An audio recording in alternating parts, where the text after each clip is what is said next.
우리 함께 온 맘 다해 그리고 나는 예배자입니다. 찬양 드리겠습니다.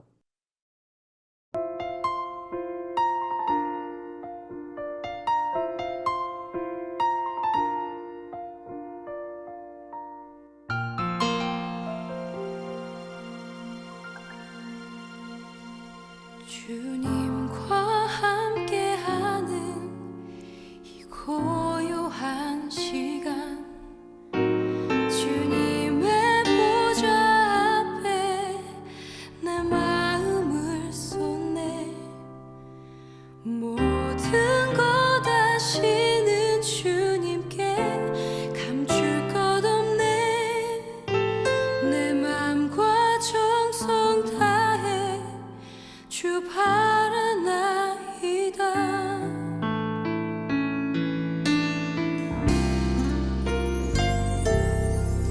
주님과 함께하는 이 고요한 시간, 주님의 보좌 앞에 내 마음을 쏟네.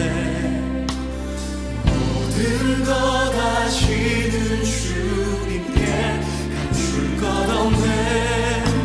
내 맘과 정성 다해 주 바라나이다. 온 맘 다해 사랑합니다. 온 맘 다해 주 알기 원하네. 내 모든 삶 당신 것이니 주만 섬기리.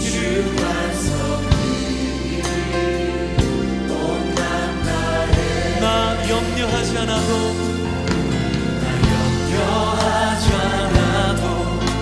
내 쓸 것 아시니.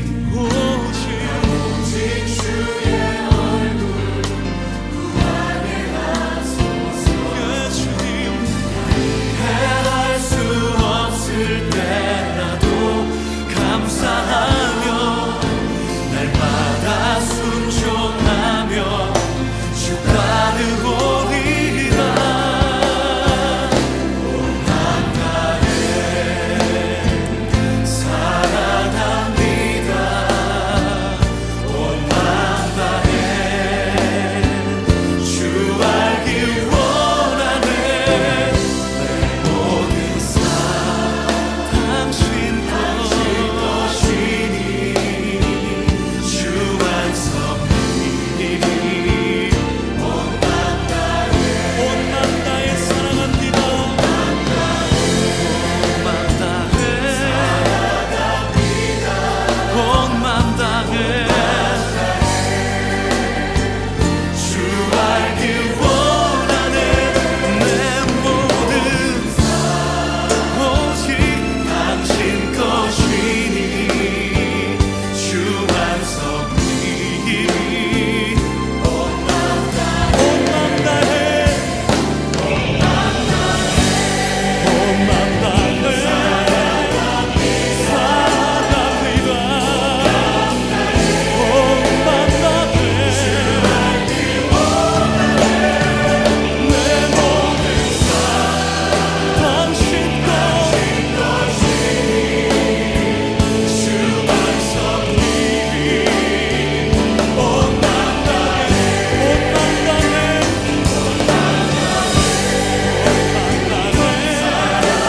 사랑합니다. 예 아버지. 온 맘 다해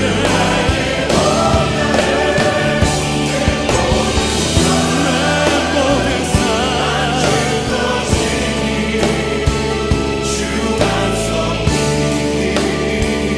온 맘 다해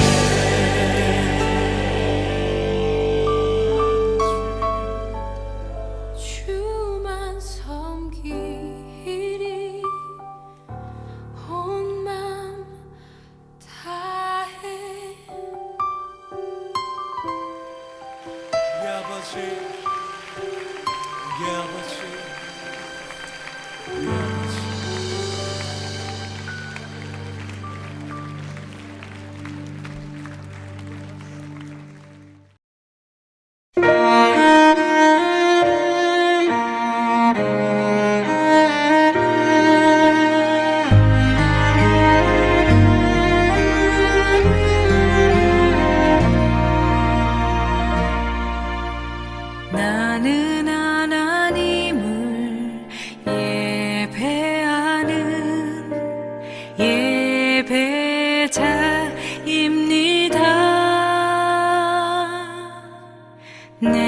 내가 서 있는 곳 어디서나 하나님을 예배합니다.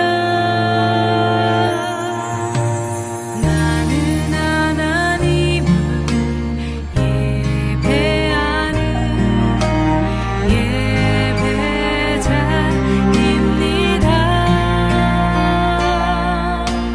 내가 서 있는 곳 어디서나 하나님을 예배합니다.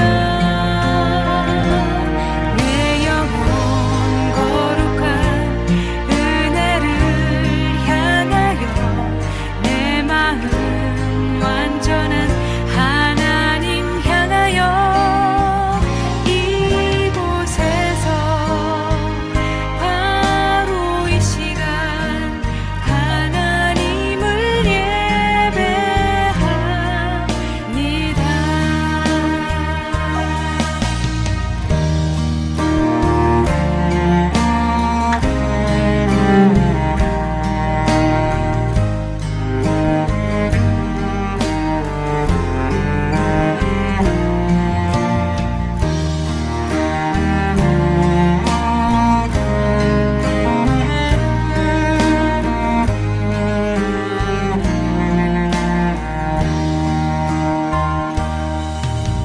나는 하나님을 예배하는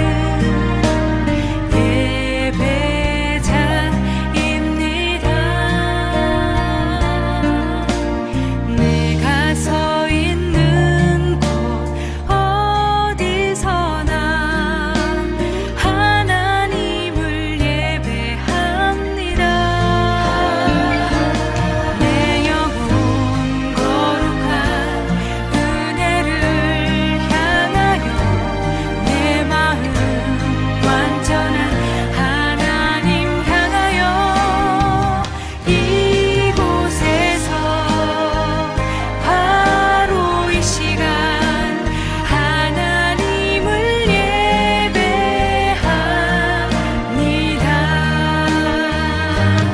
내 영혼 거룩한 은혜를 향하여 내 마음 완전한 하나님 향하여 이곳에서 바로 이 시간 하나님을 예배합니다.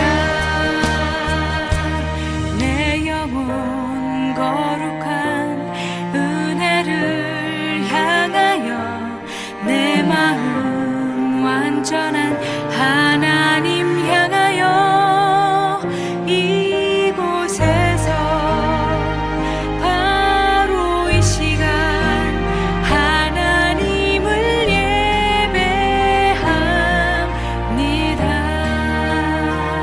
이곳에서 바로 이 시간 하나님을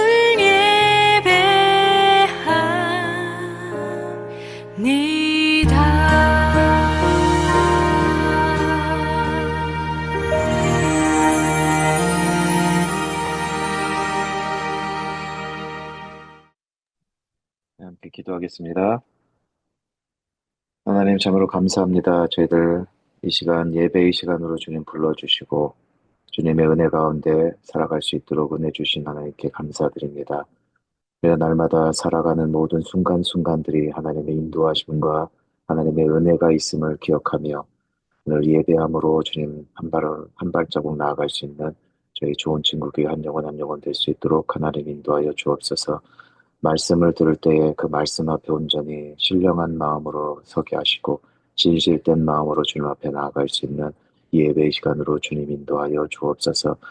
하나님 여전히 세상은 거짓된 말들과 악한 말들이 넘쳐나고 있습니다. 그런 말들로 인해 우리는 상처받기도 하고 힘들어하고 괴로워할 때가 있습니다.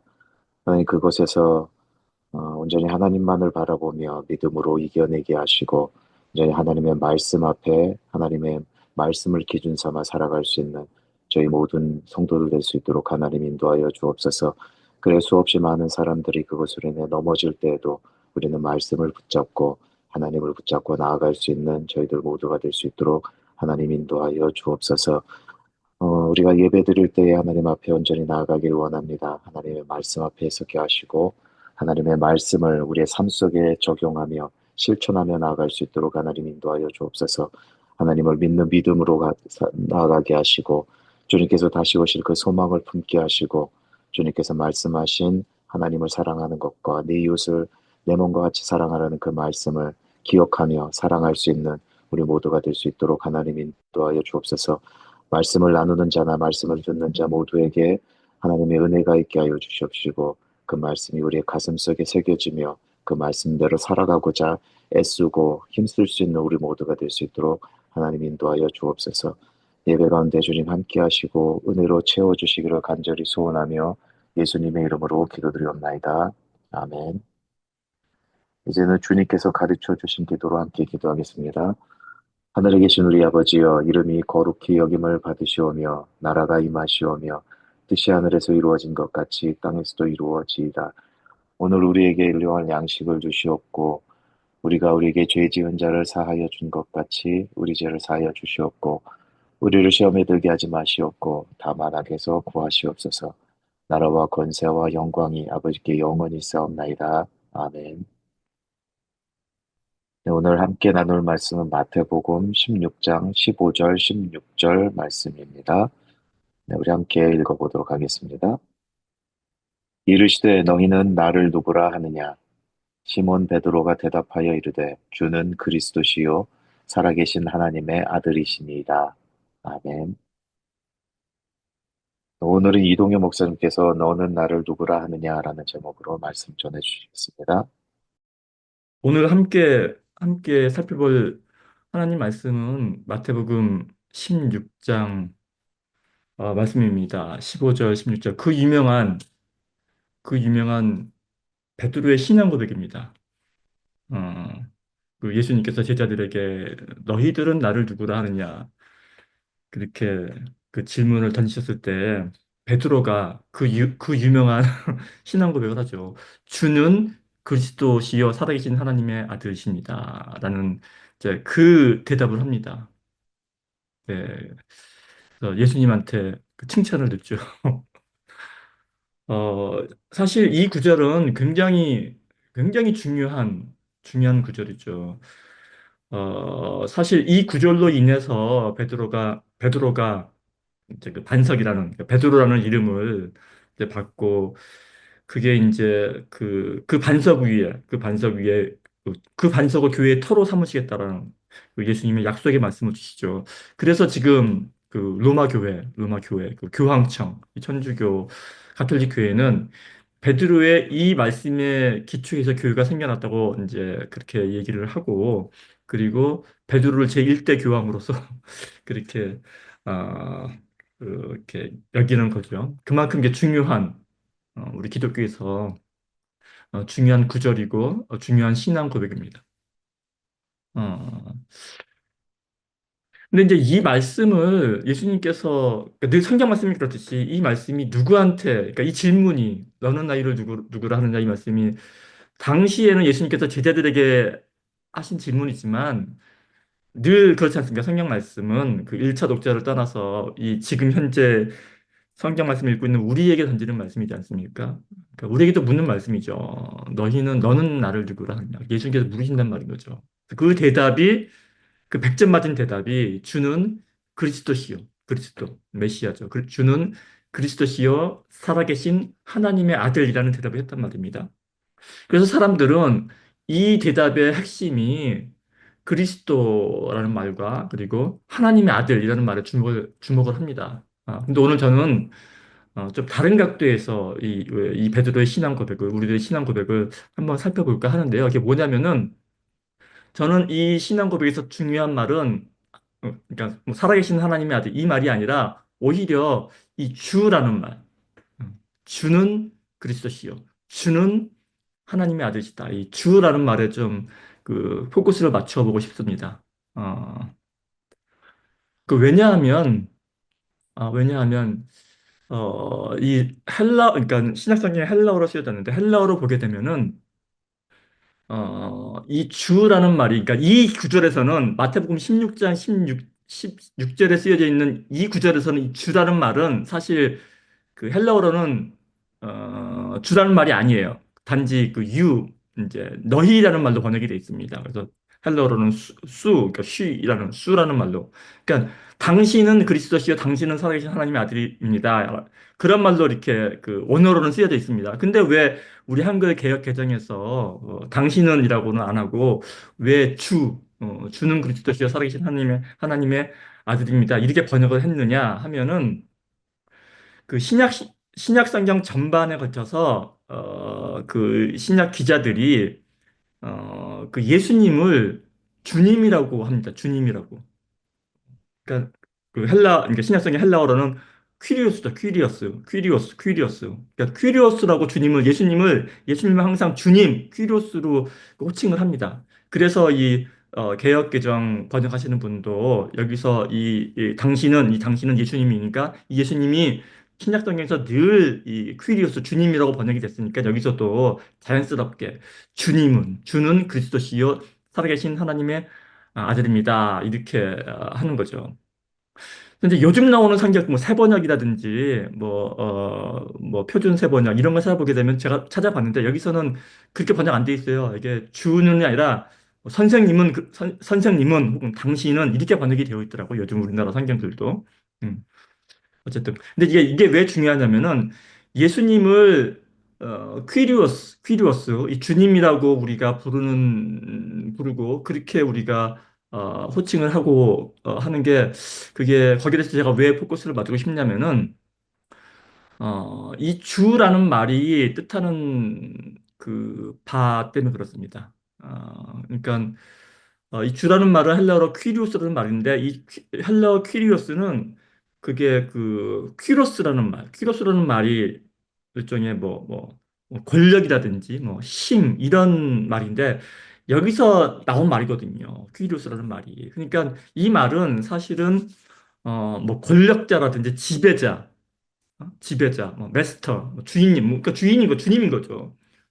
그러니까 그래서 영어 번역도 사실은 이 퀴리오스를 번역해서 로드라고 하잖아요. 로드, 오 주님. 음. 그러니까 노예들이 자기 주인을 불렀던 이제 그런 말인 거죠. 근데 이제 이 퀴리오스라는 말이 문자적으로는 뭐 그 주인님, 뭐 지배자님, 뭐 권력을 가진 분, 뭐 이런 식으로 번역이 되긴 하지만 사실은 이 말이요 문자적으로 그렇게 번역이 쓰이지만 이 말이 실제적으로 갖고 있는 뜻은 그보다는 더 높은 뜻인 거죠. 그러니까 왕이라든지 뭐 군주 음, 이런 뜻이 있는 거예요. 어. 그러니까 이게 그 퀴리오스가 라틴어로 번역이 되면 이게 그 저기 막 도미누스라는 말로 번역이 되는데 그래서 로마 황제들 중에서는 뭐 도미누스, 뭐 이런 말이 들어가는 황제들이 있지 않습니까? 그러니까 이제 그런 왕이라든지 그러니까 그런 뜻이 있는 거죠. 그러니까 이제 주인과 왕, 뭐 어쨌든 뭐 권력자고 이제 그게 그거 아닌가 그렇게 생각할 수도 있겠는데, 근데 이제 그게 아니라 제가 드리고 싶은 말씀이 뭐냐면은, 그러니까 번역이라는 것은 항상 그런 것 같아요. 우리가 무슨 말을 번역을 할 때는 그 말의 문자적인 뜻을 에 주목이 되는 게 아니라 이 문자적인 단어가 그 당시 사람들한테 어떤 어감으로 다가왔는가 사실은 그거에 집중하는 게 어, 그게 이제 올바른 번역이죠. 사실은 이게 좀 의역이라도 볼 수 있는데 그러니까 항상 번역은 직역과 의역 사이에서 이제 그 어떤 그런 갈등이 있는데 근데 성경 같은 경우는 워낙 오래전에 쓰여진 기록물이고, 그것을 우리가, 지금 현대인을 사는 우리가, 그거를 이제 한 글자도 틀림이 없는 절대적인 진리로서 받아들였을 때에는, 거기에 그 메꿔진 그 의미의 간격을 어떻게 해소를 하느냐가 굉장히 중요하거든요. 그래서 목자가 있는 것이고, 내가 늘 말씀드렸다시피 주석이 필요하고, 석이가 필요하고, 그런다고 늘 말씀을 드리는데, 사실 여기서도 이게 그 여실히 드러나는 게, 그 당시에 예수님 당시에 주님이라는 뜻은 지금 우리가 오 주여 할 때 이 주님하고는 좀 그 다른 뉘앙스가 있어요. 그게 뭐냐면은 그게 뭐냐면은 그 당시가 그러니까 예수님이 살았던 1세기 때, 그때 유대 사회가 로마의 식민지였지 않습니까? 로마의 식민지. 그러니까 로마 시대는 헬라 시대고, 로마가 그 로마의 그 황제가 그 전역의 식민지를 다 다스리던 시대였었는데, 그 당시에 로마 황제를 지칭하는 말이 사실은 이 퀴리오스거든요. 퀴리오스는 말이 그러니까 단순히 뭐 마스터, 로드, 뭐 나의 주인님 뭐 이 정도가 아니라 당시에 이 말은 로마 황제를 지칭하는 말이었다 그런 거죠. 로마 황제, 퀴리오스. 그러니까 지금 우리가 이거를 문자 그대로 퀴리오스를 영어로는 로드로 번역을 하고 이게 중국어로서는 이게 당연히 주인이니까 주인 주자에서 이게 주로 번역한 게 맞습니다. 어, 근데 사실 중국 사람들은요 별 문제가 안 되는 게 중국 사람들이 주라고 썼을 때는 이 주라는 말에 중국 사람들이 느끼는 어감이 있어요. 그거는 중국 사람들도 이 주라는 말에서 이 왕이라든지 이 황제의 어떤 그런 어감을 느낀다고 합니다. 뭐 주군이라고 하지 않습니까? 주라는 게. 음.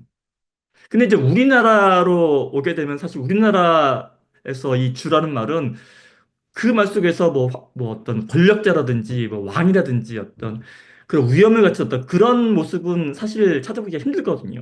어. 그러니까 이제 그런 어감상의 차이가 있다라는 거예요. 근데 이게 어느 정도 갭이 있냐면은 사실 이 주님이라는 말을 그러니까 퀴리오스라는 말 주님 이게 어디서부터 이게 그 번역이 이런 식으로 고착이 됐냐면은 어, 구약 성경에 이제 창세기가 첫 책인데 창세기에 보게 되면은 하나님이란 말이 나오지 않습니까? 창세기에 그러니까 하나님이 태초에 하나님이 천지를 창조하신 가서 이제 엘로힘의 하나님이 나옵니다. 그죠? 그 하나님은 우주를 창조하신 정말 그 전능하신 하나님이죠.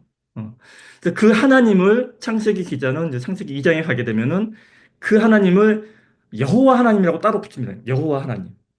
그 창세기 1장에 그 당시 근동 지방에 늘 쓰던 엘로힘 하나님이라고 그 하나님이 이제 세상을 우주를 만드셨다고 말씀을 하면서 그게 이제 창세기 2장으로 넘어가면 그 하나님을 유대인들이 다시 지칭을 하는데 그 2장 사제를 보게 되면은 여기에 야훼 엘로힘 야훼가 여호와죠. 야훼 엘로힘 여호와 엘로힘이라는 이제 그 말로써 이제 창세기 2장부터는 그 하나님을 지칭합니다. 그냥 엘로힘이 아니라 여호와 엘로힘, 야훼 엘로힘이라고 하죠. 어. 근데 여러분 다 아다시피 여호와라는 말은 야훼라는 말은 출애굽기에 스스로 있는 자라는 그 하나님 직접 자신을 밝혀주신 이제 그 말이거든요. 그러니까 이 야훼라는 말, 여호와라는 말은 유대인들이 생각하는 진정한 하나님의 이름인 거예요.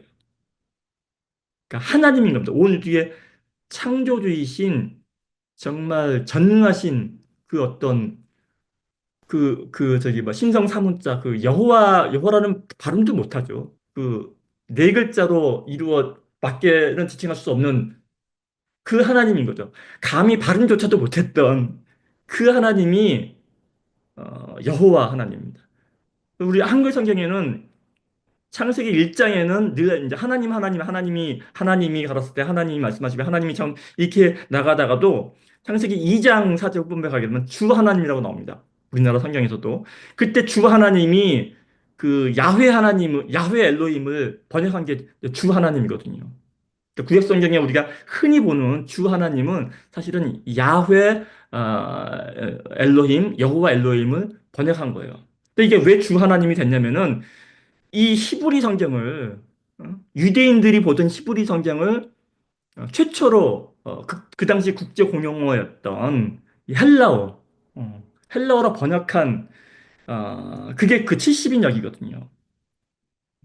구약 성경은 히브리어인들만 알 수 있는 히브리어로 쓰여져 있었는데 토라 그거를 이제 그 말하자면 그 뭐 한국어, 일본어, 중국어를 영어로 옮긴 거예요. 전 세계 사람이 볼 수 있도록.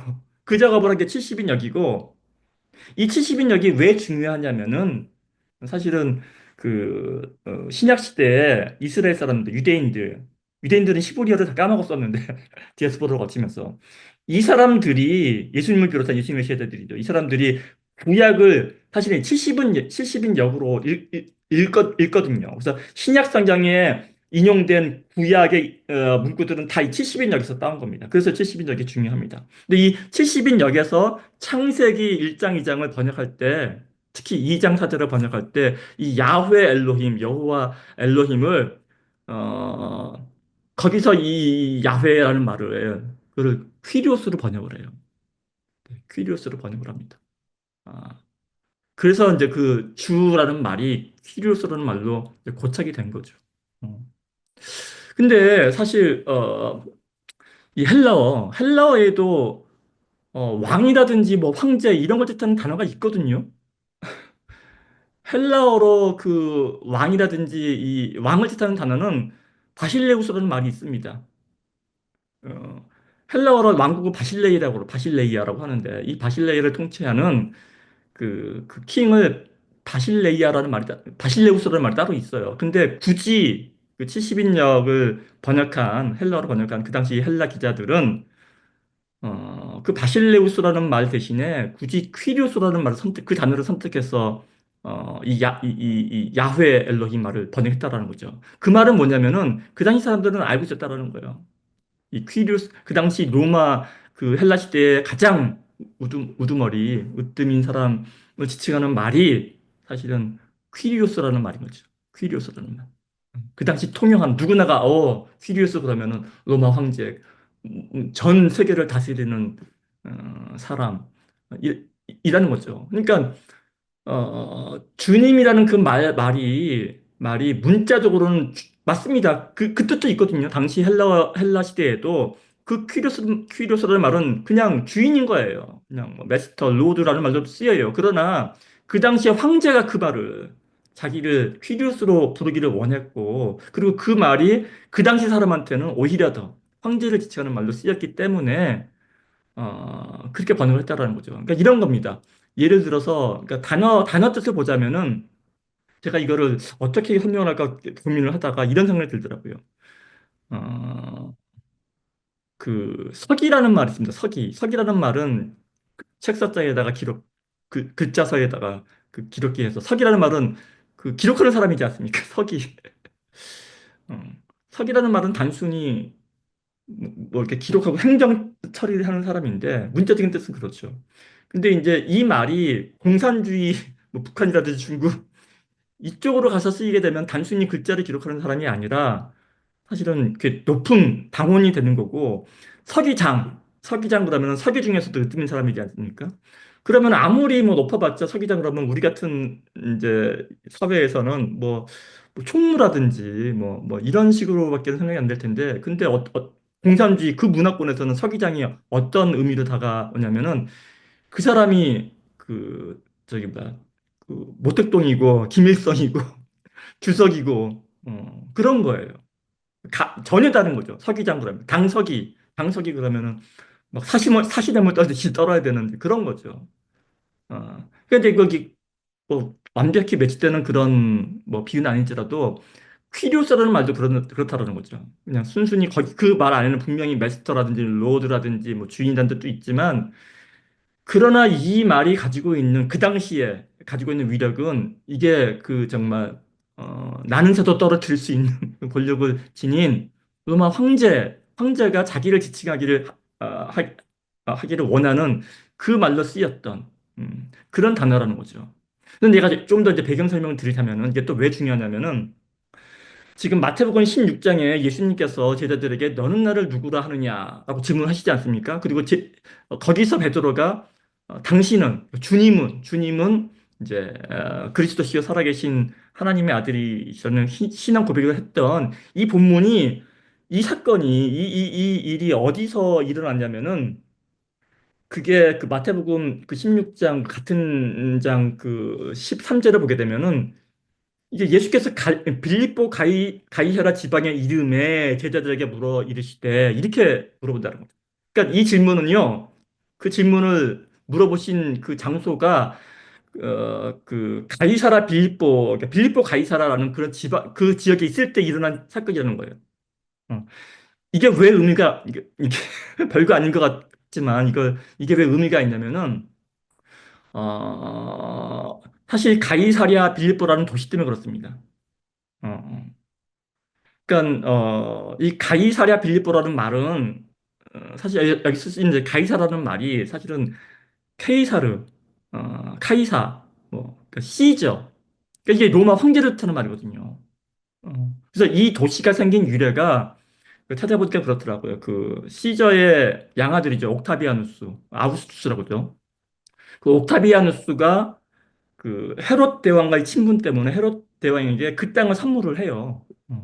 그 옥타비아, 그러니까 로마 황제 옥타비아누스가 헤롯 대왕에게 그 하사한 땅을 그걸 이제 대헤롯이라고 하지 않습니까? 헤롯 대왕. 그 헤롯 대왕의 여러 아들이 있었는데 그 중에 하나가 이제 헤롯 빌립이라고 헤롯 빌립이 그 땅을 이제 물려받아가지고 그 땅에 물려받아서 그 땅을 정말 로마화합니다. 정말 신전을 잔뜩 짓습니다. 로마 황제를 위에 제사를 드리는 로마 신전을 잔뜩 지어서 그리고 로마 극장 뭐 해가지고 완전히 로마화된 신도시를 만들어서 그 도시 이름을 황제에게 바치는 도시다 해서 이제 가이사랴라고 지었는데 근데 이 가이사랴라는 도시가 따로 있거든요 해변가에 그 도시가 있으니까 그 도시와 구별을 해서 가이사랴다가 이제 그 이름 하나 더 붙이는데 이제 거기에 자기가 짓고 했으니까 자기 이름 붙여가지고 그래서 황제에게 빌립보가 황제에게 바치는 그런 도시입니다. 그런 아부성 멘트를 집어넣어서 가이사라 빌립보라고 명명을 한 그런 도시예요. 그러니까 이 도시는요 완전히 로마화된 도시고 그리고 그 도시 안에는 각종 그 로마 황제에게 제사를 지내는 그리고 로마 신들에게 그 이방 신들이죠 제사를 지내는 그 신전들이 16개인가가 있었다고 하더라고요. 어. 그런 도시였다라는 거죠. 완전히 로마화된.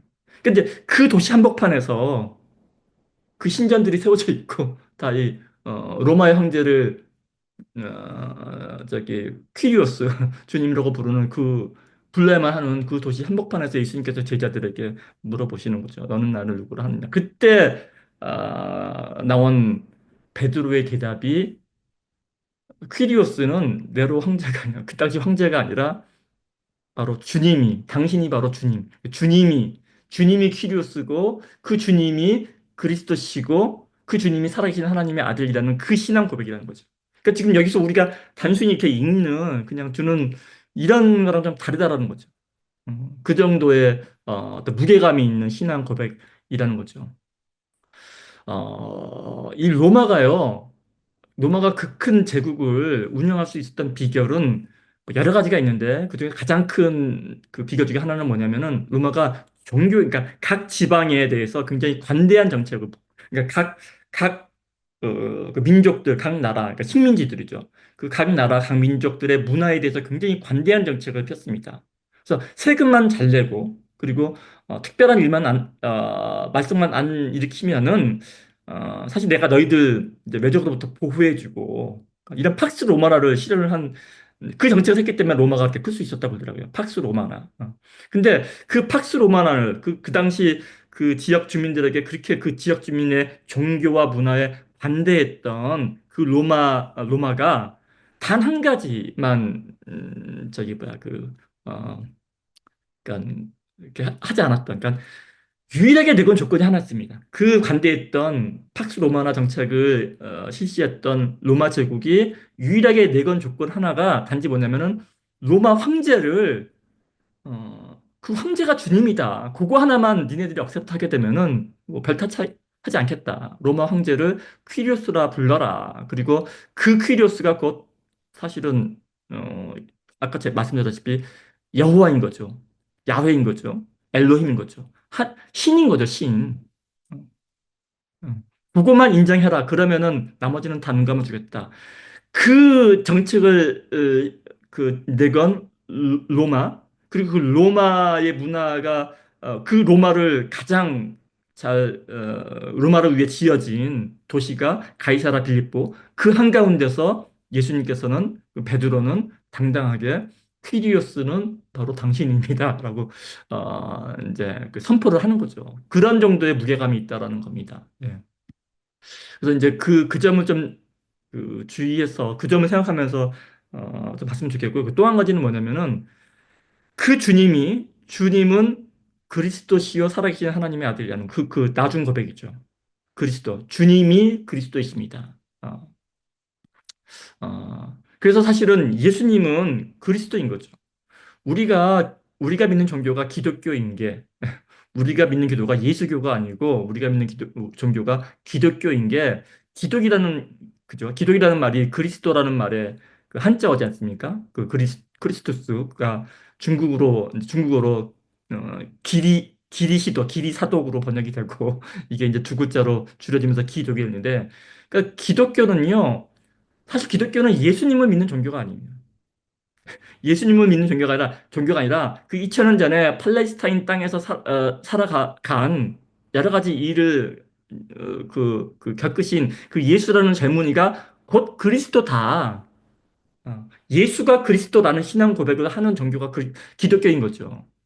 음, 그렇습니다. 그래서 이제 그리스도라는 말이 굉장히 중요한데, 근데 이 크리스토스라는 말은 뭐 다 아다시피 그 헬라어죠. 헬라어 크리스토스라는 말은 히브리어, 히브리어 메시아죠. 뭐 메시아 뭐 여러 단어인데 이 메시아의 번역인 거예요.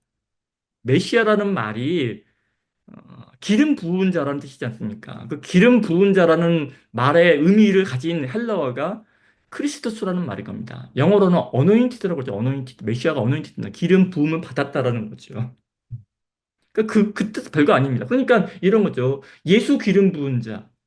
그래서 만약에 우리가 이런 어떤 전혀 이런 역사적인 어떤 지식이 없이 그냥 예수 기름 부은 자라는 말을 듣는다 그러면은 그거는 별다른 의미가 없는 겁니다. 이거 예수님 무슨 뭐 참기름집 아들인가? 이 정도 수준인 거죠. 음. 그러니까 예수 크리스투스, 예수 메시아라는 말은요. 사실 어떤 그 기름 부은 자가 어떤 뜻을 가졌는지 그 의미를 모르면은요. 사실 별 감흥이 없는 말인 거예요. 그런데 그 당시 유대인들은 다 알죠. 음. 비록 히브리어는 몰라도 크리스투스라는 말, 기름 부은 자라는 말이 어떤 의미가 있는 말인지 그 당시 유대인들은 알죠. 왜냐하면 그들은 선조들로부터 계속 들으니까 기름 부은 자가 어떤 의미인지를 들으니까 유대인들에게 기름 부은 자라는 의미는요 알다시피 그, 그 기름 부은 자는 딱 기름 부음 받는 자는 딱 세 명밖에 없습니다. 왕, 왕의 직위를 할 때 기름을 붓죠. 그걸 이제 관유의식이라고 해가지고 히브리인들만의 의식입니다. 기름을 붓죠. 또 누구한테 기름 붓습니까? 선지자, 그죠? 예언자, 선지자, 하나님의 말씀을 대언하는 자한테 기름을 붓습니다. 그죠? 또 하나, 제사장, 하나님과 백성 사이에 중보하는 제사장한테 기름을 붓습니다. 그러니까 그 삼중직이라고 하지 않습니까? 왕, 선지자, 제사장한테 기름을 붓는 거죠. 이 세 사람 외에는 기름 부음 받는 사람이 없는 거죠. 그러니까 기름 부은 자, 메시아, 크리스투스 하게 되면은 유대인들은 당장에 알죠. 그런 존재. 근데 이 왕, 제사장, 선지자라는 이 기름 부은 자라는 말의 이제 그 함축된 의미는 뭐냐면요. 그러니까 유대인들의 메시아가는 왕이거나 제사장이거나 선지자 같은 사람이어야 된다는 말입니다. 다시 말씀드립니다. 유대인들에게 메시아라는 구원자는 왕 같은 존재여야 돼요. 왕은 뭡니까? 왕은 권력자죠. 지배자입니다. 힘 있는 사람인 거예요. 그러니까 그들은 왕을 기다려요. 왕을. 왕이면서 선지자면서 제사장 역할을 하는 사람. 그러니까 유대인들은 메시아를 기다리되 정치적이면서 종교적인 어떤 인물을 기다린단 말입니다. 그래서 그러니까 다윗 시대도 마찬가지였지만 그 당시 특히나 식민지 시대에 억압받던 그 유대인들에게는 언젠가 그 메시아가 나타나서 정치적으로 자신들을 이 로마의 압제로부터 구원해줄 그런 정치적인 지도자를 기다린다라는 거죠. 그걸 고대했어요. 음. 그런데 그 힘 있는, 정말 자기네 민족을 전 세계에 우뚝 통치하는 민족으로 세워줄 그 힘 있는 지도자가 하나님이, 야훼가, 엘로힘이 보내준다라는 거죠. 그러니까 정치적이고 종교적인 그런 어떤 그 기대치가 함축되어 있는 그런 사람이 유대인들이 고대하던 메시아, 크리스투스, 그리스도, 기독이었다라는 거죠.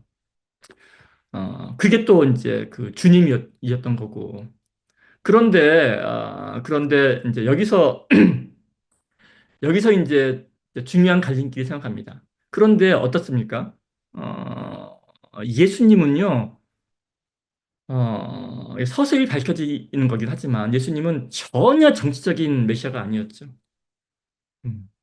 예수님은 전혀 정치적인 메시아가 아니었고 오로지 정반대의 행보를 하시죠. 그러니까 사실 그 배신자 유다가 예수님을 그러니까 배반하게 된 가장 큰 동기가 이 사람은 우리의 메시아가 아니다. 우리가 꿈꾸던 메시아가 아니다. 라는 것 때문에 실망해서 배신을 하지 않았습니까? 그러니까 예수님이 생각하는 메시아는 정치적인 메시아가 전혀 아니었던 겁니다. 오로지 그 가운데서 그 종교적인 하나님과의 관계성만 가진 그런 메시아였던 거죠.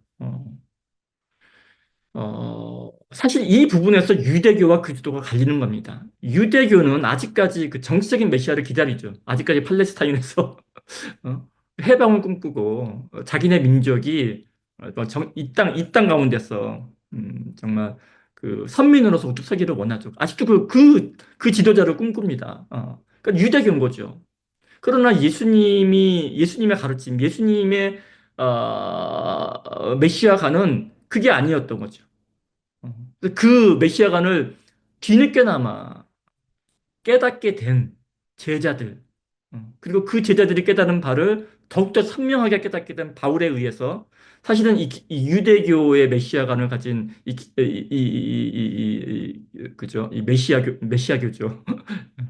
기독교가 세계 보편 종교로 발돋움할 수 있는 그, 그 계기가 되는 게 바로 이 분기점이 되는 게 바로 이겁니다. 예수님께서는요, 이런 거죠. 나는 전혀 정치적인 메시아가 아니다. 나는 정치적인 메시아가 아니고, 나는 정치적인 그리스도가 아니고, 이 땅에, 죽으러 온 메시아라는 거죠. 이 땅에 죽으러 온 메시아. 그러니까 메시아가 십자가에 죽음으로써, 허무하게 죽음으로써 그들이 꿈꿨던 구원을, 완성하는, 성취하는 그러한 종교. 그게 지금 우리 개신교가 믿는 기독교인데 예수님께서는 그 도전을 하시는 겁니다. 정치색이 빠진, 십자가에 곧 죽을, 응?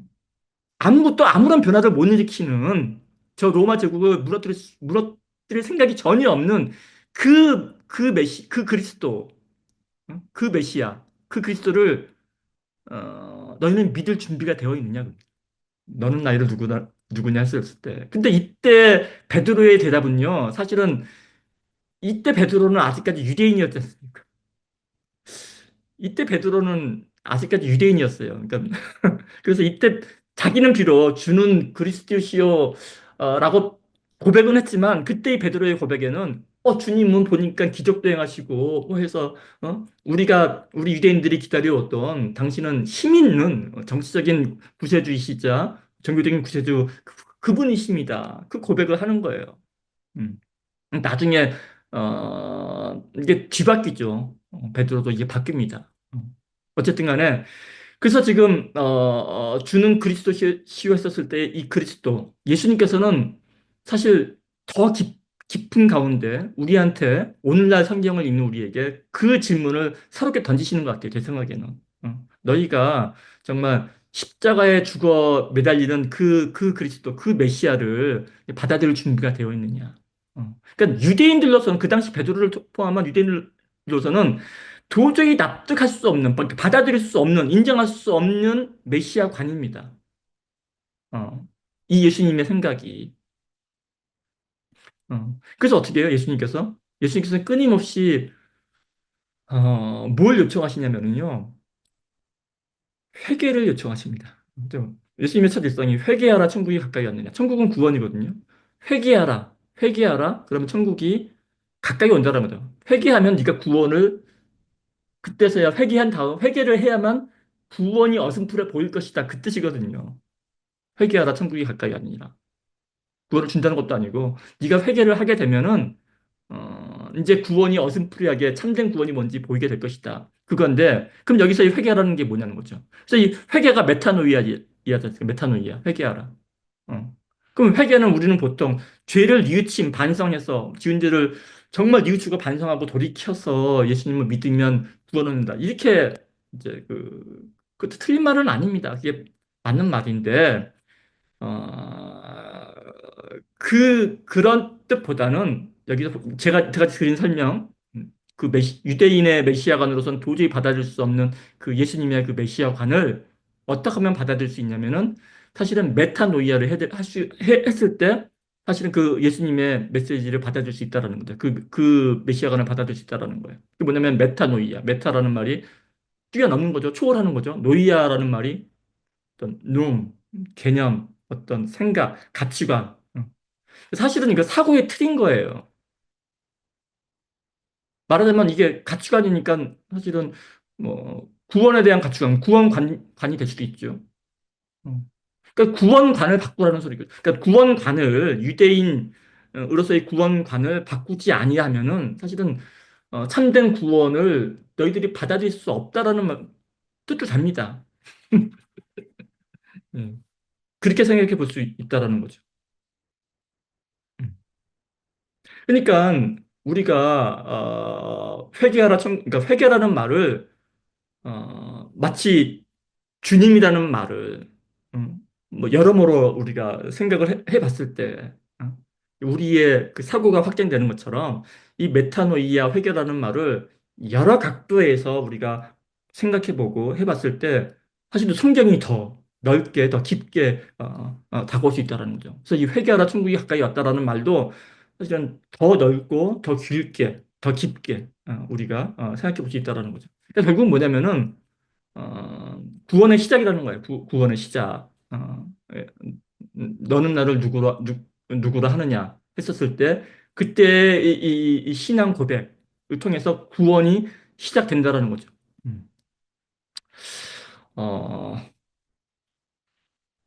제가 마지막으로 한 말씀 더 덧붙이고 싶은 것은 이 말씀입니다. 마태복음 16장, 지금 마태복음 16장에 그 가이사라 빌립보에서 예수님께서 너는 나를 누구라 하느냐라는 질문하시고 거기에 제자, 그러니까 베드로가 신앙 고백을 하죠. 그러니까 주님은 퀴리오스고 하나님이시라는 거죠. 예수님 하나님이시고 살아계신 하나님의 아들이고 메시아이고 이 고백을 받으신 이후에 예수님께서 칭찬하시고 이 반석 위에 이제 교회를 세우시겠다고 말씀을 하십니다. 그래서 이제 이 고백 이전과 이후로 이 복음서의 그 분위기가 좀 바뀝니다. 어, 요, 요 지금, 베드로의 이 신앙 고백, 이거는 사실 공간복음, 그 마태, 마가, 누가 다 기록이 되어 있습니다. 다 기록이 되는 사건인데 똑같이요. 모든 이 세 공간복음이 요 사건을 기준으로 해가지고 그 전과 후가 그 복음서의 그 분위기가 살짝 바뀝니다. 살짝이 아니라 많이 바뀌어요. 어떻게 바뀌냐면은 그 16장 이전에는 예수님의 사역이 주로 어디에 집중을 하시냐면요.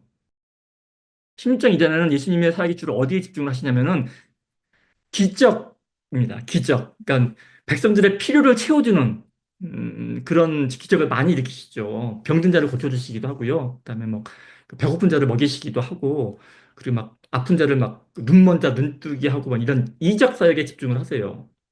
그 16장 이전에는 그런 사건들 그런 게 많이 있다가 요 신앙 고백이 나온 이후에는 그때부터는 십자가 사건으로 넘어가는 겁니다. 십자가 사건으로.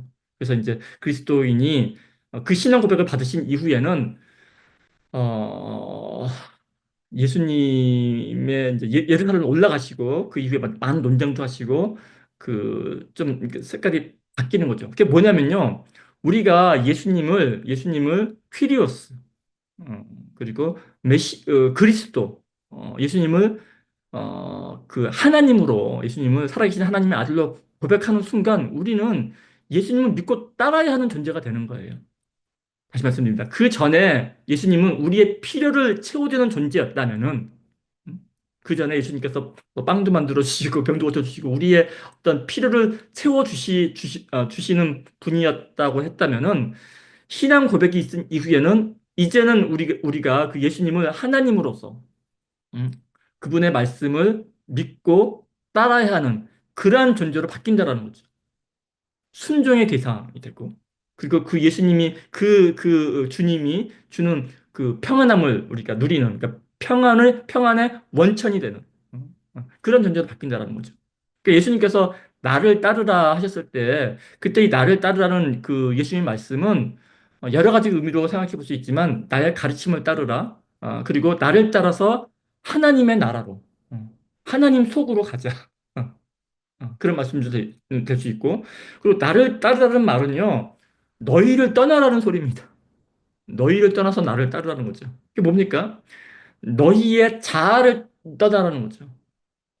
무엇을 먹을까, 무엇을 입을까 걱정하고 삶에 대한 그 집착 있지 않습니까? 너희들의 자아를 떠나서 너 중심으로 생각했던 그런 어떤 그 사고의 틀을 깨부수고, 어?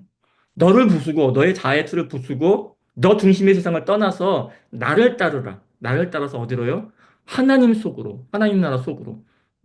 그 말씀이 이제 그런 기저가 바뀌는 거죠. 그래서 이게 말은 길어졌지만 결국은 뭐냐면요. 어, 그러니까 너 중심의 세계를 떠나서 이웃과 하나가 되라는 소리인 겁니다. 이웃을 내 몸처럼 사랑하라라는 그 가르침을 따르라는 거예요. 그 분기점이 지금 이 신앙 고백에 있는 겁니다. 예수님은 이 신앙 고백을 받으신 이후에 십자가를 지시죠. 그렇지만 그 십자가 지심은 무엇을 전제하죠? 예, 부활을 전제하죠. 그러니까 어차피 부활할 거니까 죽음을 두려워하지 말라는 겁니다. 죽음을 두려워하지 말고 져야 할 십자가를 두려워하지 말고 믿음으로 내 가르침을 따라라. 근데 그 믿음은 어, 어떨 때 온다고요? 메타노이아, 메타노이아, 패러다임 시프트. 자아를 내려놓을 때, 그럴 때 온다라는 말이 되겠습니다. 그래서 결국 지금까지 살펴본 마태복음 16장에 너는 나를 누구다 하느냐 하는 이 질문은, 너는 나를 따를 준비가 되었느냐? 어? 너는 나를 따라서 이웃을 내 몸처럼 여길 준비가 되었느냐 하는 그 말씀에 다름 아닌이었다라고 말씀을 마치도록 하겠습니다. 우리 함께 기도하시도록 하겠습니다. 사랑의 하나님 아버지, 감사합니다. 이 시간을 통하여서 주는 그리스도시요 살아계신 하나님의 아들이시다는 그러한 고백을 함께 묵상할 수 있도록 인도해 주시니 감사드립니다. 아버지 하나님, 저희도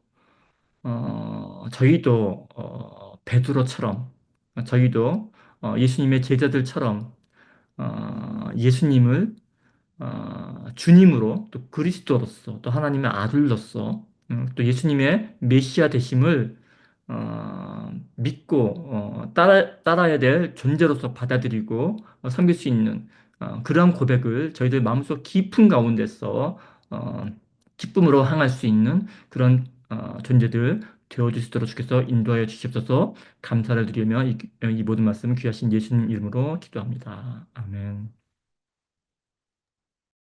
네, 우리 함께 이 땅 위에 오신 찬양 드리겠습니다.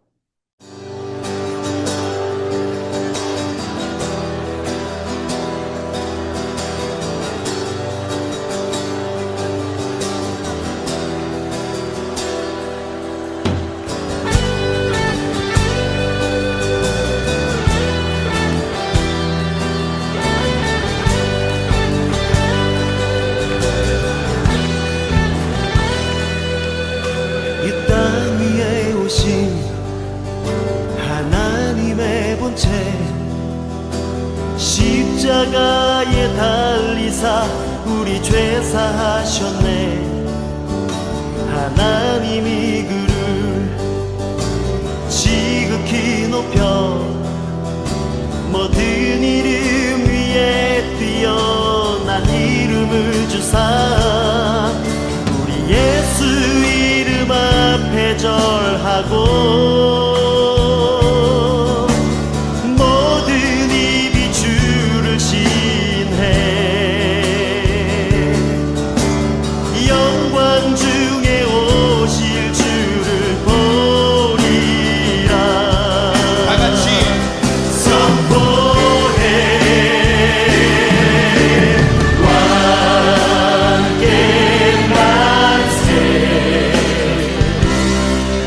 존귀와 위엄을 찬양해.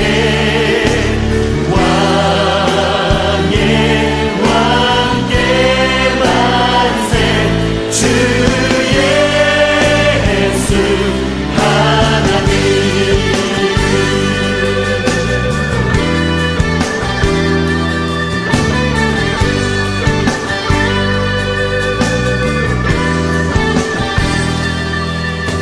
우리 고대하네. 주님 오실 그날 다시 사신 왕의 영광 이 땅을 비추네.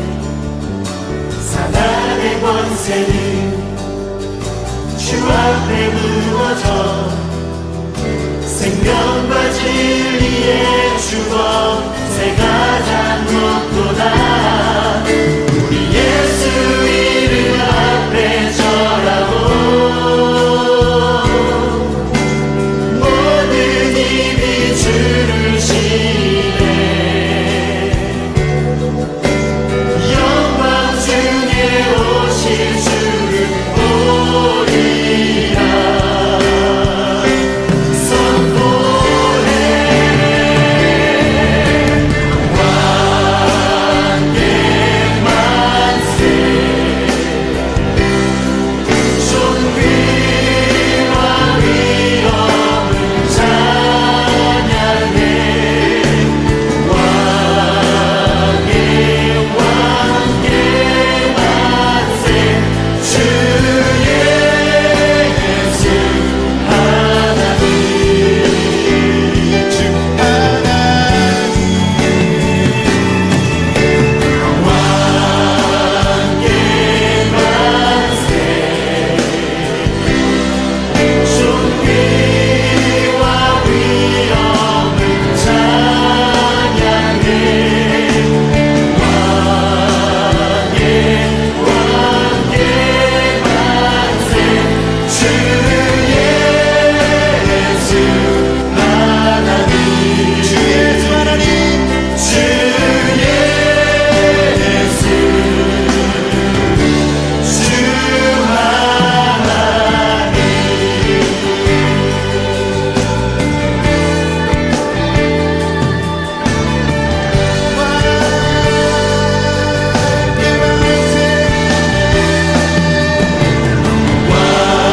왕께 만세. 존귀와 위엄을 찬양해.